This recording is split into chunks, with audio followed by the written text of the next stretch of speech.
Bienvenidas y bienvenidos a este episodio de Tangente, que es el último de la serie Participa Mujer, gracias al patrocinio de ONU Mujeres, Unión Europea y de la ONU.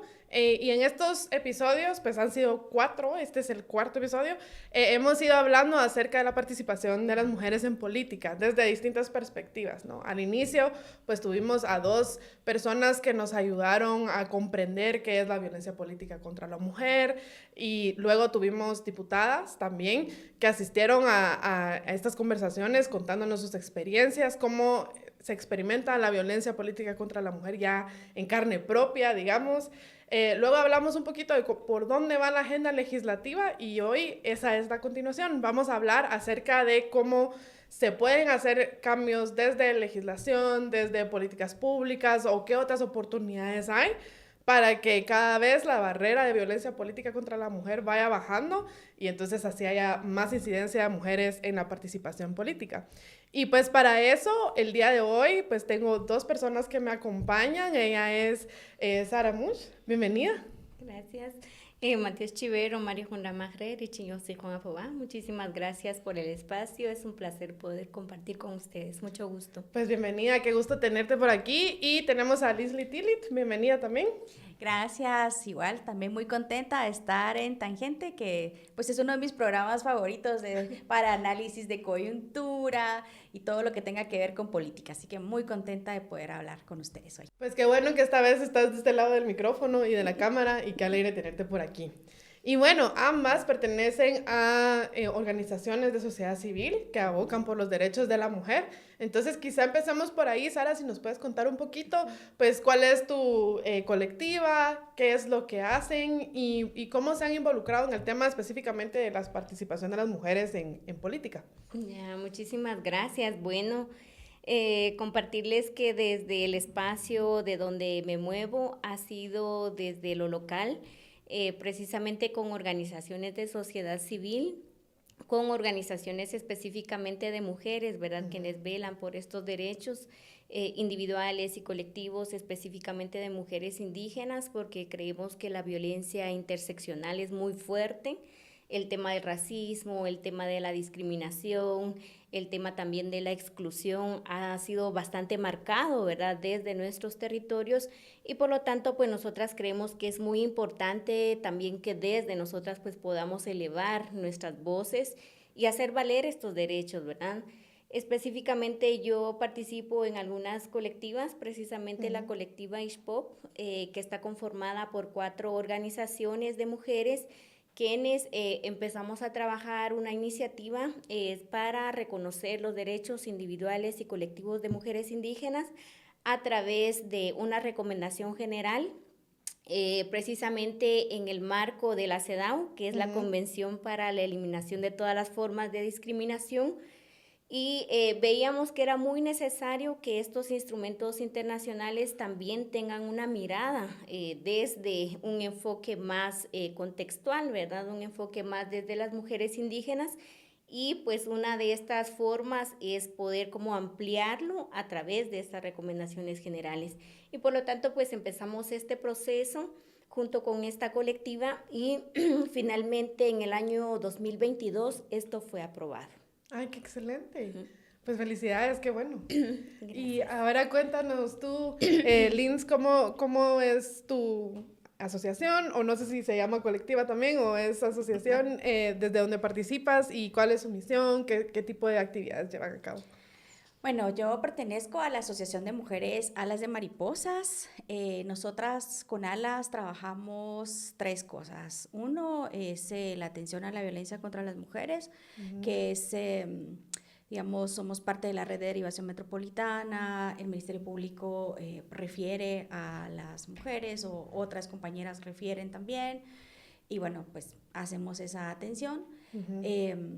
También trabajamos lo que es formación política para las mujeres, entonces hemos desarrollado escuelas de gobierno, así se le llama como a nuestra escuela de gobierno para mujeres, porque lo que nos hemos dado cuenta, Lucy, es que tú puedes tener muchos conocimientos políticos, Pero si tú no tenés conocimientos técnicos de cómo funciona la administración pública, es difícil que puedas incidir en ese mundo que te mandan al reglamento, que te mandan a tantas cosas, ¿verdad? Entonces, esa parte es como una apuesta para Alas de Mariposas, formar políticamente lo técnico, es decir, cómo a lo técnico se le atraviesan también los derechos de las mujeres, sobre todo en la administración pública. Y el otro gran eje, ¿verdad?, es el seguimiento a políticas públicas y legislación. O sea, justamente la Convención sobre la Eliminación de todas las formas de discriminación contra las mujeres es uno de los instrumentos importantes, ¿verdad? Entonces, nosotras somos parte de varios como plataformas de organizaciones de mujeres, de la Alianza de Mujeres y Mujeres Indígenas, que da seguimiento a eso, a cómo hay legislación discriminatoria, y en el marco de CEDAW esa legislación debe dejar de ser discriminatoria. Entonces ahí hacemos seguimiento a varias iniciativas en el Congreso de la República, especialmente a la ley electoral y de partidos políticos, a la ley de búsqueda inmediata de mujeres desaparecidas, que trabajamos un poco de acompañamiento. Se presentó una iniciativa también para el foro de mujeres de partidos políticos, acompañándolas. Entonces, digamos, esa parte, y luego con el Ejecutivo, políticas públicas, específicamente con la Política Nacional de Promoción y Desarrollo Integral de las Mujeres a nivel nacional, pero sobre todo nuestra apuesta es que esa gran política llegue a lo local a través de las direcciones municipales de la mujer, de las comisiones de la mujer, del sistema de consejos de desarrollo. Qué importante, porque sí hay un montón de vacíos en todos esos espacios, digamos, no existen, o bueno, sí existe a partir de este tipo de asociaciones, pero realmente desde el Ejecutivo o desde los diferentes poderes no existen esos canales que comuniquen a la ciudadana con el Estado, digamos, y entonces ese puente que ustedes crean es muy importante. A mí no se me olvida el año pasado, cuando este podcast no era podcast, sino que todavía éramos programa de radio, que nos llamábamos Fíjese qué. Yo tuve la oportunidad de entrevistar a 2 personas sobrevivientes de violación. Y una de ellas me contaba cómo ella tenía una página en Instagram donde, pues, justicia para, ¿no? Y el nombre de la persona. Y ella allí contaba, pues, su pasar por el sistema de justicia, pues buscando que se le hiciera justicia, ¿no? Al final. Y ella iba contando cómo, pues, funcionaban las diferentes audiencias y las diferentes instancias en las que iba, y la sección de comentarios y mensajes directos de esa página se volvió tan grande que al final el objetivo inicial era uno, que era contar un testimonio, y el objetivo final de esa página se volvió otro distinto, que era hacer puente entre las mujeres que sufrían violencia y el sistema de justicia, porque no existía esto que tú dices, ¿no? Que explicarles cómo, o sea, entienden que son sujetos de derechos, muchas, no todas, pero entienden que son sujetos de derechos y entienden sus derechos, pero no entienden cómo hacerlos valer, lamentablemente. Y entonces este tipo de formación o puentes entre la persona o la ciudadana y el Estado sí que hace mucha falta. Así que creo que es una labor importante. Ahora, en términos más macro, digamos, de cómo hacer para que la mujer pueda participar en política, entiendo que ambas están atendiendo, ambas organizaciones están atendiendo, pues, a estas discusiones de la Comisión de Actualización y Modernización Electoral. Quizás si me pueden contar un poquito acerca de su experiencia, cómo ha sido, qué tipo de reformas están proponiendo y cómo creen que estas reformas pueden ayudar a que las mujeres participen más en política. Bueno, primero considero que es muy importante, pues, hacer valer la legislación existente, ¿verdad? Y como también existe legislación internacional que habla sobre los derechos de las mujeres. Sin embargo, pues estos no son aplicados todavía, ¿verdad? Y la idea también de esto que se está creando es que realmente, pues, eso pueda tener una repercusión importante para las mujeres, ¿verdad? Y que se pueda alcanzar como esa igualdad que se necesita. Por ejemplo, hablando de la CEDAW, hay una recomendación general que habla específicamente de la participación política de las mujeres, y que eso, pues, está avalado por el Estado de Guatemala. Sin embargo, pues aún no se ha hecho estratégico o visible aquí en Guatemala, ¿verdad? También vemos que todavía sigue siendo una apuesta el encontrar esa paridad para la igualdad y creemos que todavía no se ha dado. Incluso pues existe esta iniciativa que habla sobre paridad y también la alternancia de los pueblos indígenas y que hasta el momento esto no ha sido aprobado y es una grande ausencia, ¿verdad?, que se ve. Actualmente dentro del Congreso vemos que solamente 32 mujeres están en el Congreso, de ellas pues una mujer indígena. Entonces vemos que eso es realmente una barrera muy grande, ¿verdad? Porque entonces las ciudadanas no tienen a dónde abocarse, ¿verdad? O incluso pues no se tienen como políticas públicas específicas para las mujeres, para los pueblos, y esto de alguna forma resta esa igualdad, resta esas grandes oportunidades que deberíamos de tener. Y que creo que también hay como iniciativas propias desde las mujeres, por ejemplo, esta iniciativa sobre la ley de igualdad, ¿verdad? Que esto es muy, muy importante que se pueda como ir posicionando, se pueda seguir hablando, pero también de cómo hacemos visibles esas grandes diferencias que tenemos las mujeres, exacto, ¿verdad? Porque todas somos diferentes y por lo tanto pues responder también a todas esas diferencias da como un reto, ¿verdad? Nos da como un reto, pero creo que podemos ir alcanzando pues esta igualdad. Bueno, justo ayer terminó el momento para que las organizaciones sociales pudiéramos subir las propuestas a la plataforma de la Comisión de Actualización y Modernización Electoral de la CAME. A partir del 11 de marzo van a empezar las discusiones. El tribunal dividió en 6 ejes esas discusiones. Las dividió en sistema electoral, sistema de partidos políticos, proceso electoral, justicia electoral, el régimen de medios de comunicación y financiamiento y el fortalecimiento del órgano electoral.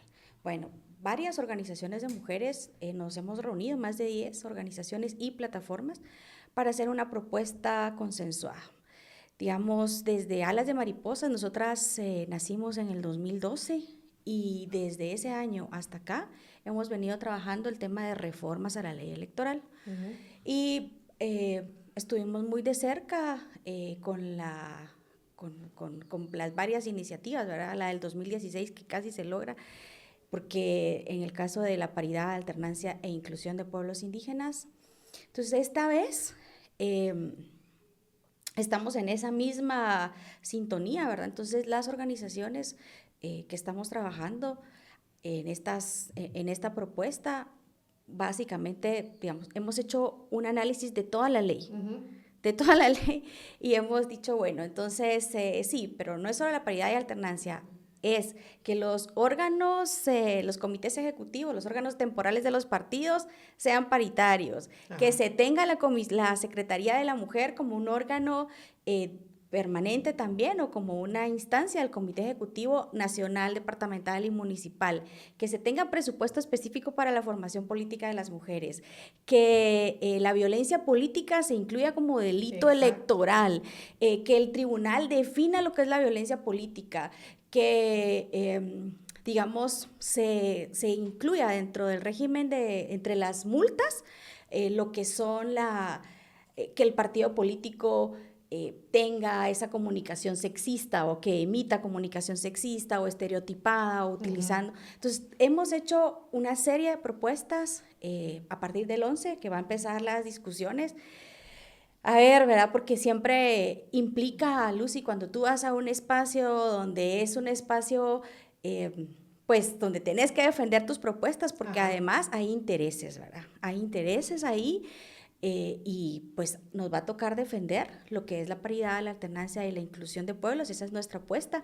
Ese tema se discute en el sistema electoral, ¿verdad? Sí. Porque es parte del sistema. Entonces, ese primer tema se va a discutir el 11. Ya luego todos los otros los vamos a ir discutiendo en las diferentes mesas. Esperemos que pues del 11 al 20 y pico de marzo vamos a estar en esa plena discusión. Entonces, pues seguramente sería súper que se pudiera hacer como un análisis luego de qué pasó en la CAME, ¿verdad? Sí, cómo fue y cómo nos fue también a nosotras como mujeres en esa discusión. Sí, la verdad es que es una buena idea y te la tomo porque me parece muy importante y creo que la ciudadanía sí está pendiente de qué cambios puede hacer. Creo que venimos de 2 procesos electorales pues bastante anómalos, difíciles, arbitrarios, atormentados y demás, que digamos este último proceso electoral no tomó las lecciones del proceso anterior y se volvió a dar lo mismo, ¿no? Que se alteraban las reglas del juego, que se sacaban participantes de una forma muy arbitraria al principio.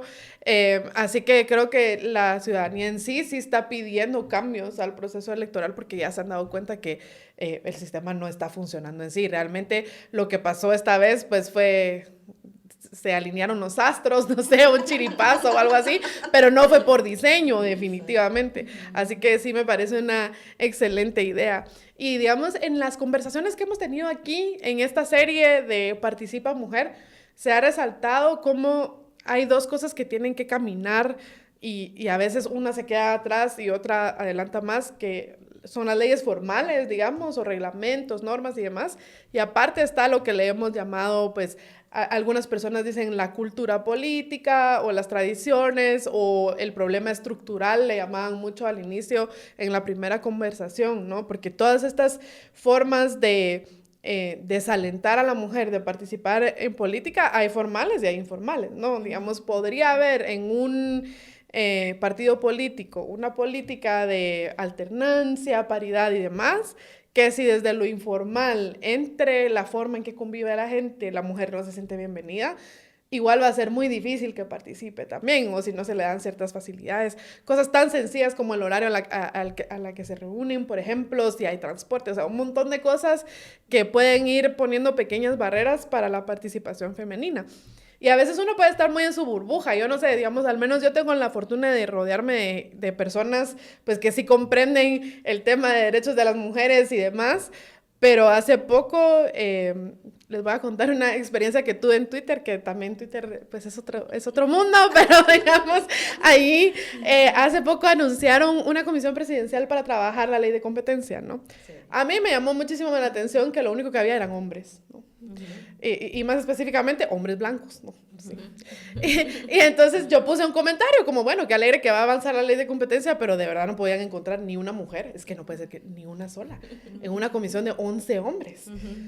Y bueno, uno espera cierta reacción desfavorable porque se espera un poquito todo el tema estructural, machista y demás.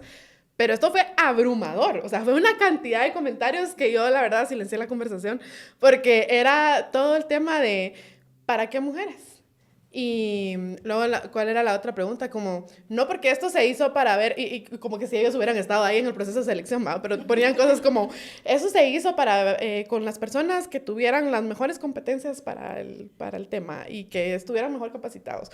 O incluso alguien puso un collage como, ay, sí, que con las mujeres nos va tan bien, y pone fotos de todas las mujeres que han hecho mala labor en la política y corruptas y demás. Bueno, si yo hiciera el collage de los hombres que han hecho un mal trabajo en la política y son corruptos, pues me sale un collage 8 veces más grande que ese que me pusieron ahí, ¿no? Pero yo no iba a convencer a nadie respondiéndoles porque a eso van, no van a cambiar de opinión, van a emitir su sentencia, ¿no? Pero ahí es donde uno se da cuenta como tiempo, entonces tal vez no estamos avanzando al mismo tiempo. La cultura política con el tema legal y de reglamento formal. A veces es al revés, a veces parece que la cultura exige estos espacios. Pero en este tema, ¿cómo lo ven ustedes? ¿Cómo ven ese avance de las leyes informales o la cultura o el tema estructural contra el avance en reglamento ya más formal, leyes y demás, ¿no? Cualquiera de las dos que quisiera empezar, ¿cómo ven eso? ¿Hay una brecha? Y si sí la hay, pues, ¿qué tipo de cosas podríamos hacer para irla cerrando poco a poco? Mira, bueno, yo creo que sí, hemos avanzado. O sea, yo lo puedo ver de años. Tal vez no hemos avanzado lo que quisiéramos, pero sí hemos avanzado. Hoy hay más chicas que hablan sobre feminismo, hay más jóvenes que dicen, sí, aquí estoy, sí, voy a pelear, sí, Creo que sí, hemos avanzado. hemos avanzado porque se ha ido posicionando que existe la violencia contra las mujeres. Hace 20 años hablar de violencia contra las mujeres era como, no, eso no se habla, Ajá. cállate, no. Se ha posicionado la violencia sexual como un problema fuerte y que hay que atenderlo. Ujú. Antes eso no pasaba. Ahora pues hay normativas, o sea, si tú puedes decir, bueno, sí, hemos avanzado. ¿Nos hace falta? Sí, nos hace falta muchísimo. ¿Hay que hacer más cosas? Sí, hay que hacer más cosas. ¿Hay que formar más? Sí. O sea, para mí la estrategia de formación debe ser una estrategia constante y sistemática. Sí, debe ser una cuestión que entrelace. Y creo que acá una de las cosas súper importantes en espacios como este es la narrativa.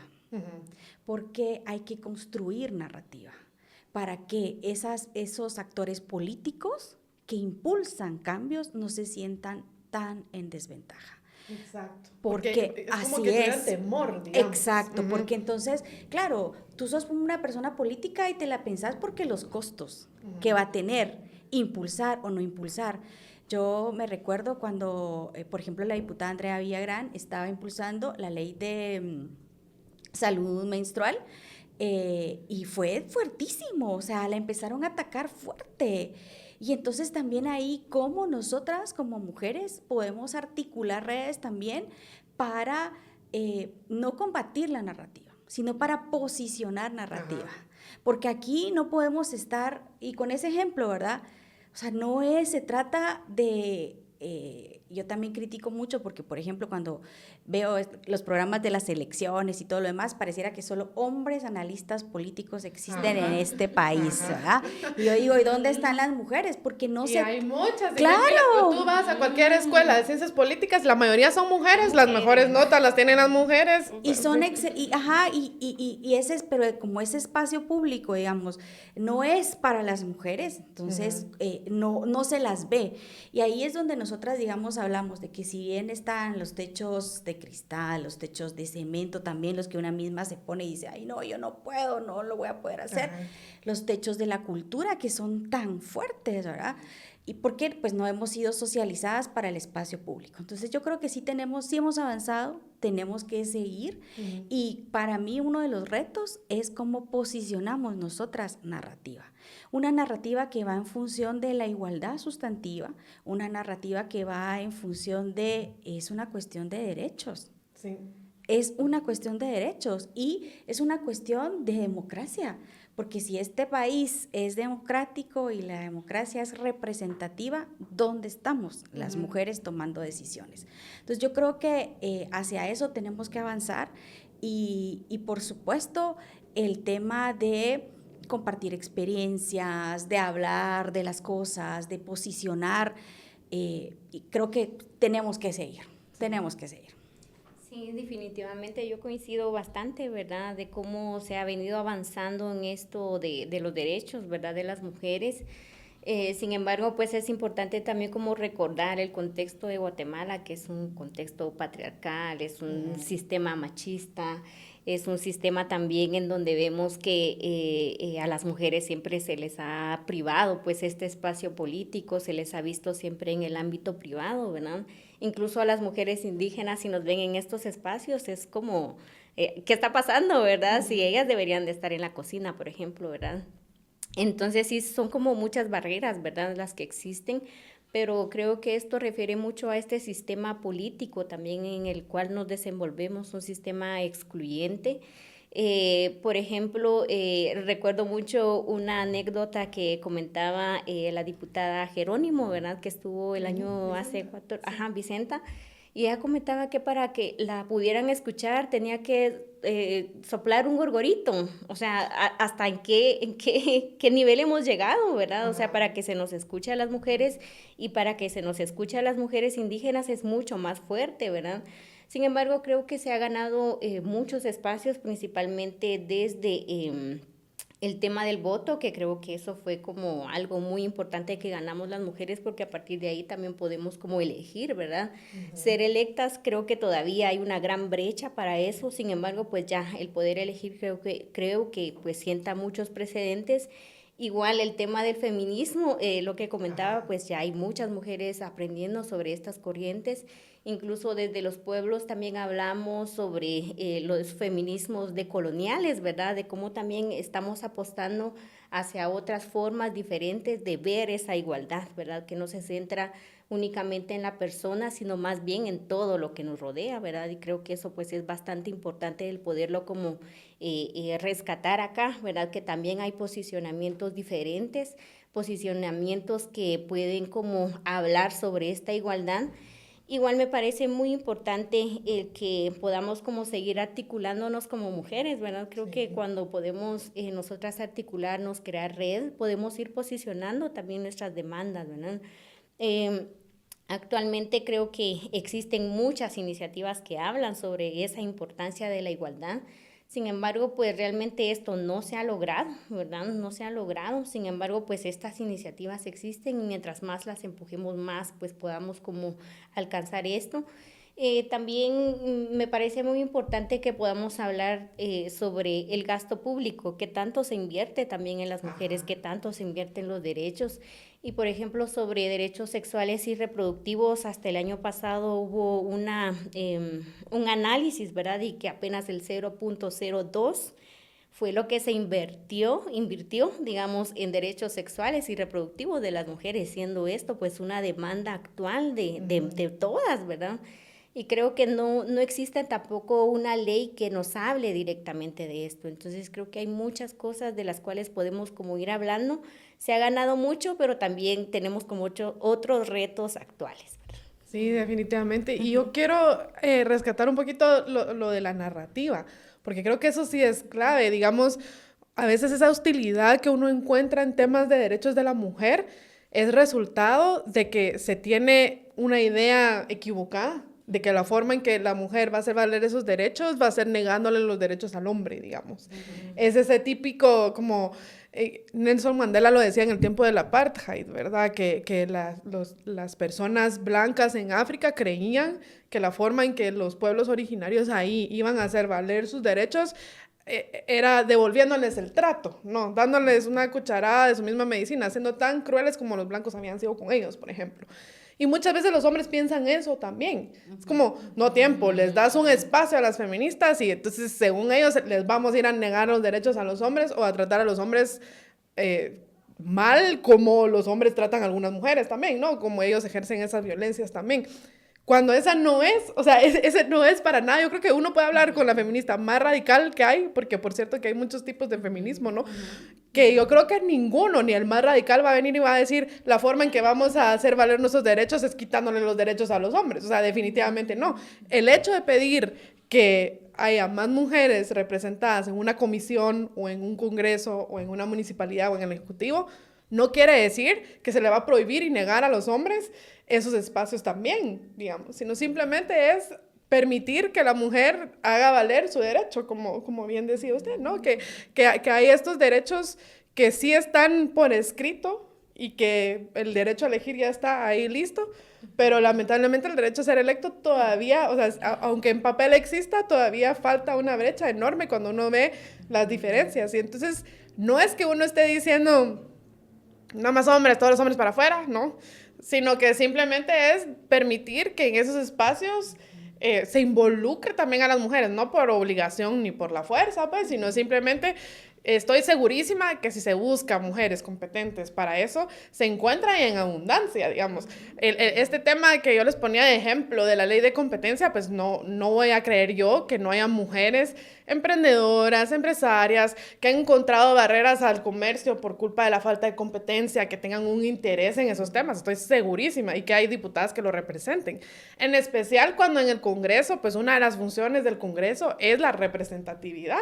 Y entonces, ¿dónde está ahí la representación de esas mujeres que han encontrado barreras al comercio por culpa de una falta de ley de competencia? No hay. Entonces, creo que este tipo de narrativa es bien importante tener esa conciencia de que hay gente que se opone por el puro temor, pensando que va a recibir un maltrato parecido al que ha dado. Cuando en realidad aquí esto no se trata de revanchismo, ni de venganza, ni de nada, sino simplemente de reclamar o hacer valer los derechos que ya tenemos.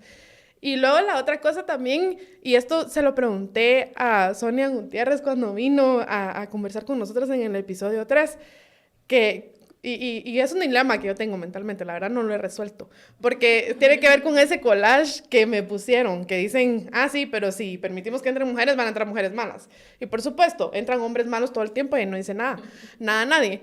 Pero esto fue algo que en España pasó también cuando se estaba discutiendo el derecho al voto, pues muy a inicios del siglo XX.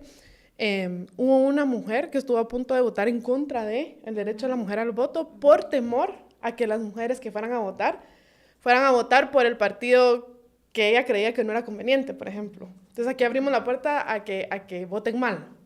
O lo mismo, ¿no? Si abrimos la puerta a las mujeres, abrimos la puerta a mujeres corruptas también. Entonces, ¿cómo se resuelve ese dilema, digamos, el típico que le dicen a uno, bueno, pero es que también hay Roxanas Valdetti, ¿no? Y uno cómo puede negar que también hay mujeres que son capaces de cometer abusos y de participar en corrupción. Pero no sé si ustedes tienen un dilema similar o cómo abordarían ese dilema. Bueno, para mí es que es una cuestión de derechos, Lucy. Es una cuestión de derechos y de representación al final, porque, claro, en la sociedad vas a encontrar personas conservadoras, vas a ver demócratas, de todo, ¿verdad? O personas que pues están en contra de ciertas cosas y es difícil. Pues el Congreso es precisamente, debiese de ser esa expresión de la población, así es, pero el día de hoy no está. Entonces yo creo que justamente, ¿verdad?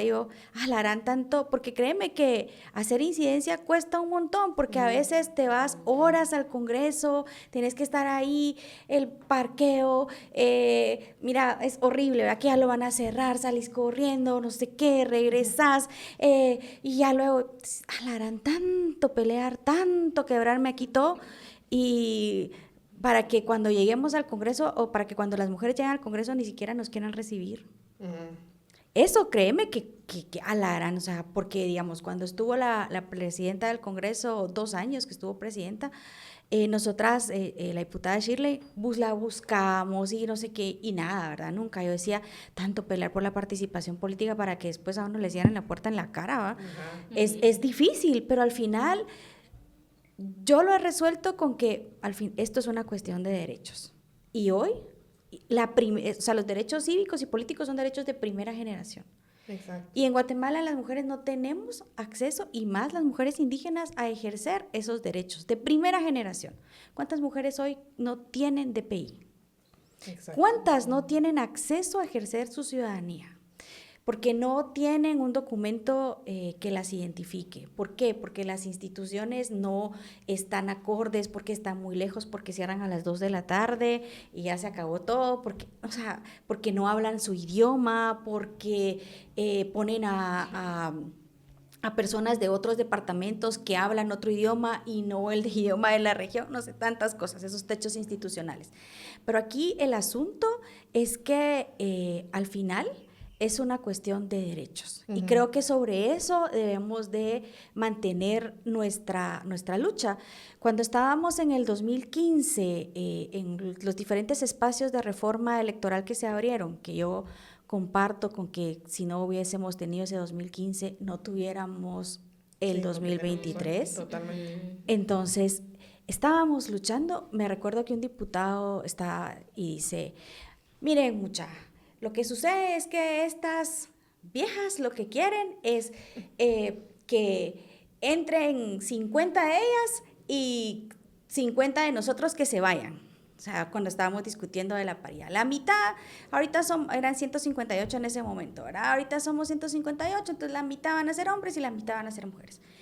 Cuando claro, se refuerza la idea de te voy a quitar, ¿verdad? Ese derecho. Entonces, es complicado hacer ese ejercicio. Sin embargo, creo que aquí la lucha que se tiene que hacer es porque la sociedad, que hoy las mujeres somos 52% de la población, 54% del padrón electoral, casi 60% de afiliación de los partidos políticos, y no hayamos tenido creo que un 30% de representación en las candidaturas y hayamos obtenido 20% de diputaciones, 3% en las alcaldías.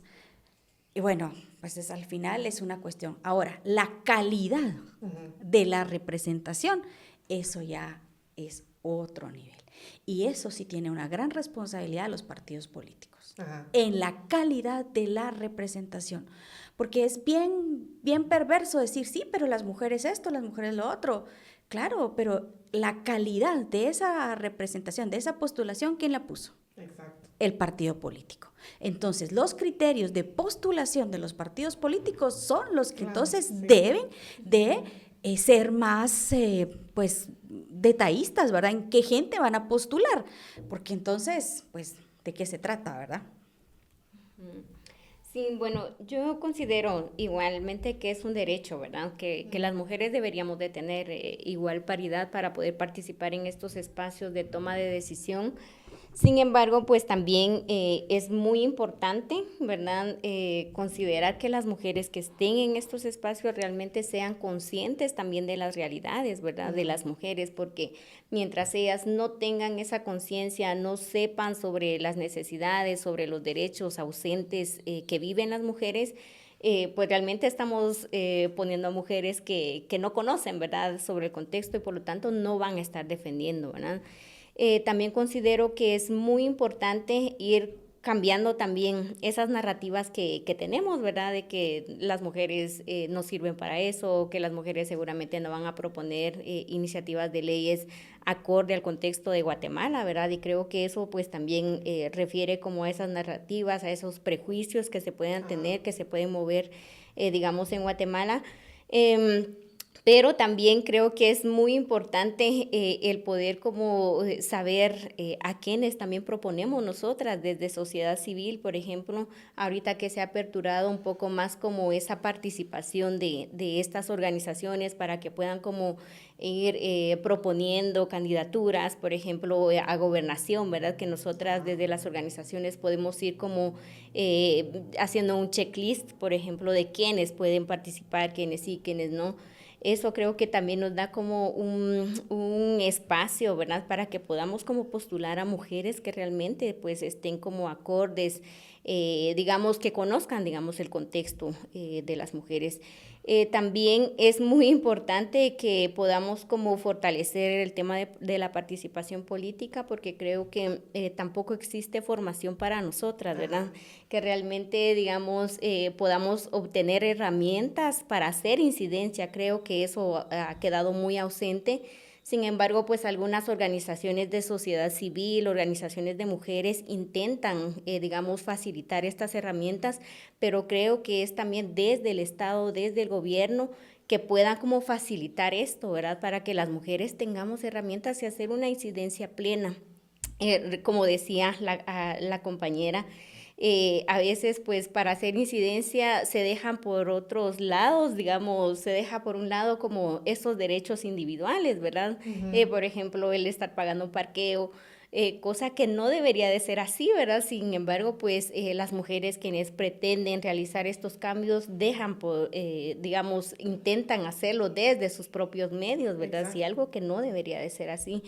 Hay muchas situaciones por las cuales sí es necesario como seguir abordándolo desde esta perspectiva también más incluyente, en donde también podamos ver esa participación plena de las mujeres. Sí, yo estoy totalmente de acuerdo que sí debería haber criterios bien establecidos dentro de los partidos políticos para hacer estas candidaturas a cargos públicos y que no sea algo arbitrario o resultado del nepotismo o de otras malas prácticas también.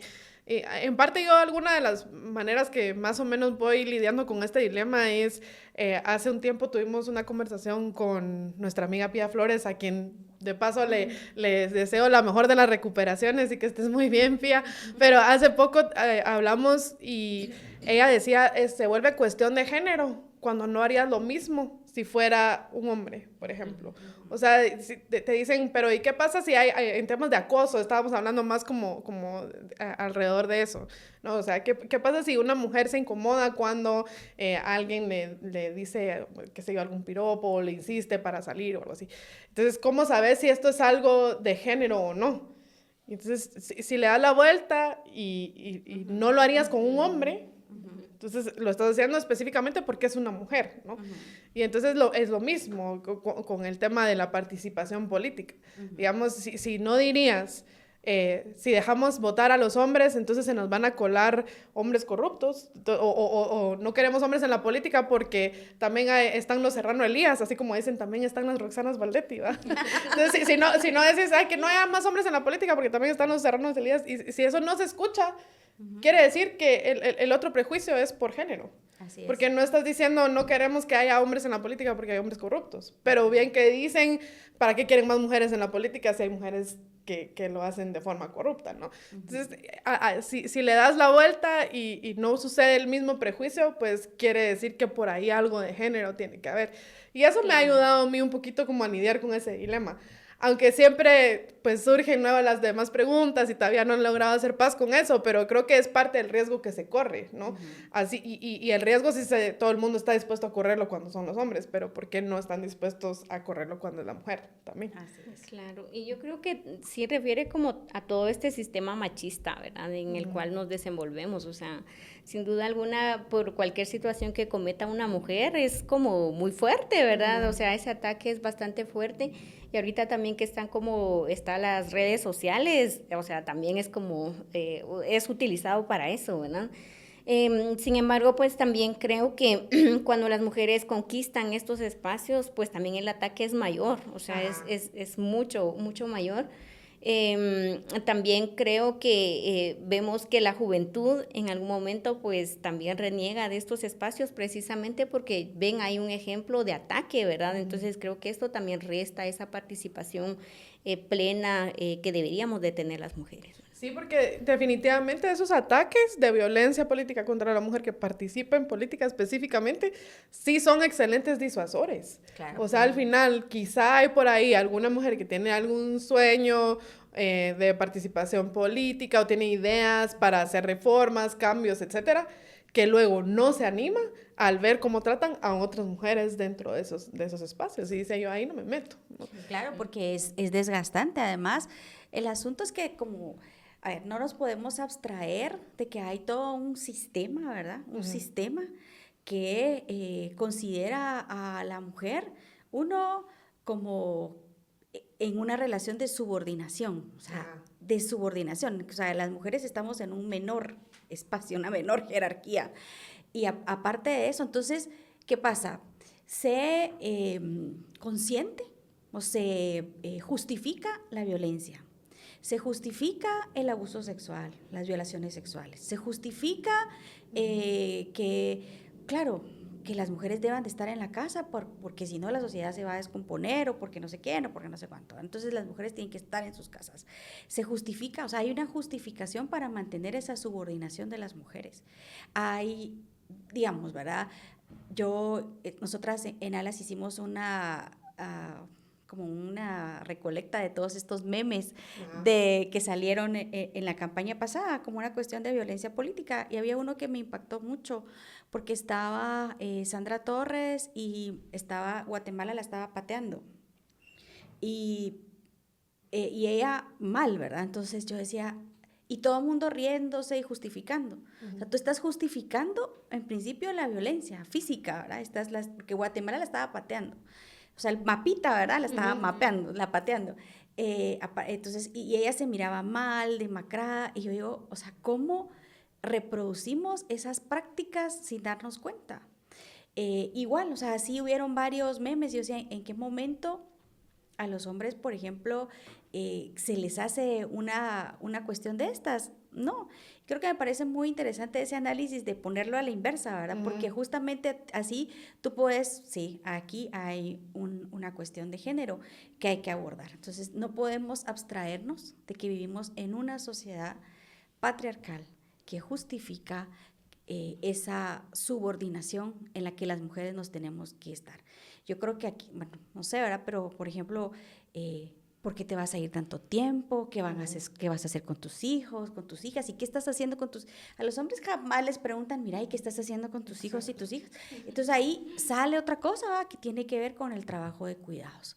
Ese trabajo de cuidados que está sobre nuestras espaldas, sobre nuestras responsabilidades y que somos las que lo tenemos que garantizar. Y creo que esa es otra de las cosas que la sociedad entonces ve con malos ojos, que una mujer participe, porque entonces desequilibra la balanza en el tema de los cuidados. Y eso es otra cosa que tenemos que conversar. Sí, y la existencia de esas redes que mencionaba Sara también, o sea, esas redes de apoyo que son tan importantes porque eso habilita que la mujer participe. Ahora, luego está la cuestión de que esas redes muchas veces son otras mujeres. Entonces, digamos, participa una mujer, pero deja los cuidados a cargo de una hermana, una abuela, y entonces ya es otra mujer que también tiene que dedicarse pues a otras labores que no le permiten hacer incidencia. Entonces sí hay como un trecho bien grande que recorrer. En los países en donde hay más igualdad entre hombres y mujeres, existen cosas como, por ejemplo, que la paternidad es igual para ambos. Entonces, digamos, esas leyes donde después de tener un hijo hay un año de maternidad, porque en esos países es un año, no son 3 meses como aquí, pero hay un año de paternidad para la madre y hay un año de paternidad para el padre. Y ambos sacrifican de su trabajo un año para dedicarlo a los cuidados de la casa. Y eso ha equilibrado muchísimo el tema de desigualdad, o sea, ha cerrado la brecha a casi un mínimo entre hombres y mujeres, tanto en salarios como en otros derechos y en incidencia de las mujeres en diferentes espacios. Porque entonces ya los cuidados de la casa están mucho más equilibrados entre hombres y mujeres porque ambos desde el principio dedican al menos un año a esos cuidados y luego pues ya se queda pues de una forma mucho más equitativa. Pero mientras no haya ese equilibrio en los cuidados de la casa y del hogar y de la familia, es muy difícil que se equiparen esos lugares de incidencia. Porque luego se ve así como eso, ¿no? Como lo que tú decías, ¿verdad? ¿Quién se va a hacer cargo de esto? Porque existen estos vacíos. Pero bueno, lamentablemente, yo sé que esto da para muchísimo. Y este es un tema más, el tema de los cuidados del hogar y la economía del cuidado, que le llaman también. Sí, claro. Que de hecho, si pueden buscar por ahí libros y artículos a quienes nos están escuchando acerca de la economía del cuidado, hay buenísimos, pero y son temas que uno no se da cuenta, de verdad, porque ya es algo que pasa tan desapercibido como... sí, bueno, eso la mujer se encarga. Y nadie lo nota, pero luego al hacer el cálculo, esa economía del cuidado es enorme. Pero sí, claro, creo que eso da para otra serie y ya se nos acabó el tiempo, pero les agradezco muchísimo a ambas por la conversación, por contarnos sus experiencias y les deseo muchísima suerte defendiendo pues las reformas que han propuesto ahora en la CAME, pues toda la suerte del mundo, todos los éxitos del mundo. Y les agradezco a ambas por su labor desde sus espacios. Un gusto platicarles. Gracias, y gracias a la gente en sus hogares o a su carro que nos ha escuchado el día de hoy. Recuerden pues suscribirse a nuestro canal de YouTube o en Spotify también se pueden suscribir. Y seguir a los canales de ONU Mujeres, de Unión Europea y de la ONU. Y bueno, este es el fin de Participa Mujer, la serie de 4 episodios. Ha sido un gran gusto y creo que es un buen cierre. Así que gracias pues a estas organizaciones que hicieron posible esta serie de 4 episodios y nos seguimos viendo. Hasta la próxima. Gracias. Gracias.